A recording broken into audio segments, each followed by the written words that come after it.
TRE अध्यापक भर्ती परीक्षा का परिणाम हम लोग चरणबद्ध तरीके से घोषित कर रहे हैं। और आपने देखा होगा कि कल हम लोगों ने लगभग 16 विषयों का परीक्षाफल घोषित किया और आज भी एक वेबसाइट पर एक आ चुका है एक पॉलिटिकल साइंस का, और आने वाले समय में हम लोग 1-2 दिन में सभी परीक्षाफल घोषित कर देंगे।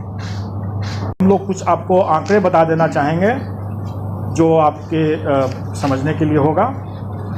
और इसमें 11-12 की जो वैकेंसी थी उसमें 57,602, उसके अगेंस्ट में हम लोगों ने 23,701 रिज़ल्ट दिया है। ये रिज़ल्ट कम नहीं है क्योंकि टोटल अभ्यर्थियों की संख्या मुश्किल से 30,000 से भी अधिक नहीं थी। इसमें 30,000 अभ्यर्थियों की संख्या जो थी इसमें 37,000 थी, जबकि रिज़ल्ट हम लोगों ने 23,701 दिया है। मैं उसका भी आपको विश्लेषण बता दूंगा। अभी हम लोग जो 11-12 का मामला है उसमें 23,701 हम लोग रिज़ल्ट दे रहे हैं। 9वीं-10वीं वाला जो मामला है उसमें 26,204 दे रहे हैं। और प्राथमिक का जो मामला है उसमें हम लोग 72,419 रिजल्ट देंगे। टोटल हम लोग 26,204 है 9-10 का, प्राथमिक का है 72,419।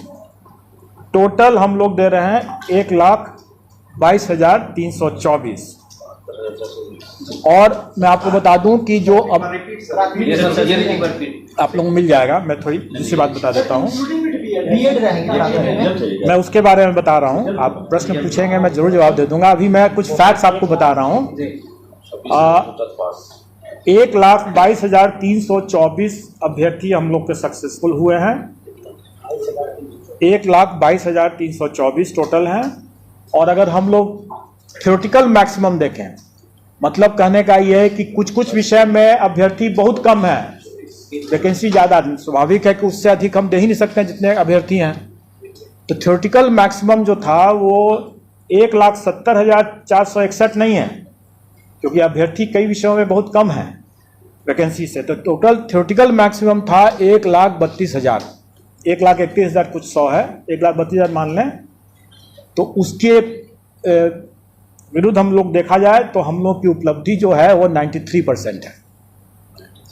अब आप लोग जितनों का भी ये कहना था कि सरकार की नियत ही नहीं है अपॉइंट करने की, तो आप स्वयं समझ सकते हैं कि हम लोगों का क्या नियत था और हम लोगों ने क्या किया है।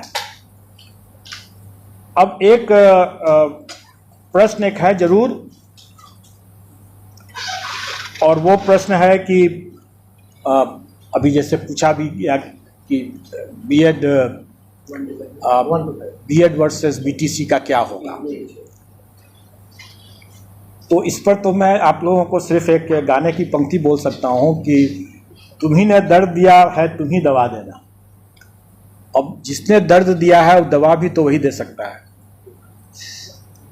और जब तक दवा नहीं है तब तक इलाज संभव नहीं है। मैं समझता हूं कि आप लोगों को उत्तर मिल गया होगा। थोड़ा मैं इसकी पृष्ठभूमि में आप लोगों को कुछ बातें बताना चाहूँगा। आप लोगों को स्मरण होगा कि जिस समय सरकार ने ये घोषणा की थी कि अध्यापक भर्ती किया जाएगा और यह दायित्व बिहार लोक सेवा आयोग को दिया गया था, तब से लेकर के अब तक कई अवसरों पर अलग अलग तरीके से अलग अलग लोगों के द्वारा कई संदेह और कई प्रश्न चिन्ह भी उठाए गए थे। सबसे पहले तो ये कहा गया था कि आयोग की इतनी क्षमता ही नहीं है। 10 साल में आयोग ने मुश्किल से कुछ हज़ार नियुक्तियाँ ही की हैं, तो अब किसी भी हालत में इतनी बड़ी नियुक्ति आयोग नहीं कर पाएगी। उसके बाद पेपर लीक के बारे में भी लोग तरह तरह की संशय करते रहते थे, आशंका व्यक्त करते थे। उसके बाद आए दिन बार बार माननीय न्यायालय का हवाला दे करके भी लोग इसको कि परीक्षा तो स्थगित होने ही वाली है। ऐसा कोई दिन नहीं था जब लोग सुबह से लेकर के रात तक लोग इस परीक्षा को रद्द करने पर लगे हुए थे। उसके बाद कई अवसरों पर लोगों को तरह तरह की भ्रांति भी उत्पन्न हो गई, जिसके कारण से लोग कहने लगे कि अपीयरिंग कैंडिडेट्स को भी मौका मिलना चाहिए। बाद में सरकार ने उसको मान लिया। उसके बाद नया एक विवाद खड़ा हो गया और वो माननीय सर्वोच्च न्यायालय के आदेश के बाद बीएड वर्सेस बीटीसी का प्रश्न उठ गया। उस अवसर पर भी कई लोगों ने कहा कि अब तो परीक्षा को पोस्टपोन कर ही देना चाहिए, नहीं तो माननीय सर्वोच्च न्यायालय क्या मानना हो जाएगी। उस दरमियान हम लोगों ने यह भी एक निर्णय लिया था कि चूंकि परीक्षार्थी संशय में पड़े हुए थे, आए दिन परीक्षा स्थगित होने की बात, परीक्षा रद्द होने की बात और तरह तरह के विवाद के कारण से परीक्षार्थी जो थे, अभ्यर्थी जो थे, वो शायद उतनी तैयारी नहीं कर पा रहे थे। इसके कारण से भी हम लोगों ने ये प्रस्ताव रखा हुआ था कि हम 75% अभ्यर्थी या रिक्ति दोनों में जो कम है उसके उतना तक हम लोग जाने का कोशिश करेंगे और उसके लिए क्वालिफाइंग जो मार्क्स है, कट ऑफ मार्क्स है, वो हम रिलैक्स भी कर सकते हैं। इसको लेकर के भी कुछ लोगों ने कहा कि अब तो गुणवत्तापूर्ण शिक्षा का क्या मतलब रह गया जब आप फेलियर कैंडिडेट्स को भी आप सेलेक्ट कर लेंगे।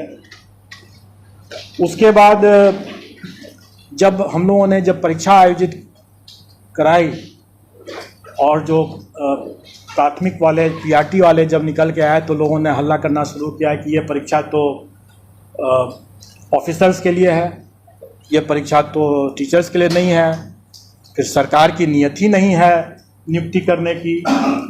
ये सब बातें हुई। उसके बाद जब हम लोग ओएमआर शीट नहीं अपलोड कर रहे थे तो लोगों ने उसके लिए मांग करना शुरू किया कि ओएमआर शीट क्यों नहीं अपलोड हो रहा है।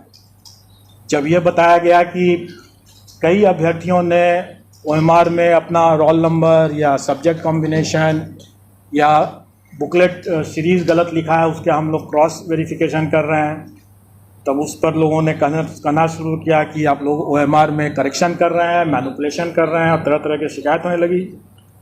उसके बाद डॉक्यूमेंट वेरिफिकेशन के स्तर पर भी लोगों ने कहना शुरू किया कि क्यों डॉक्यूमेंट वेरीफाई करा रहे हैं वगैरह वगैरह।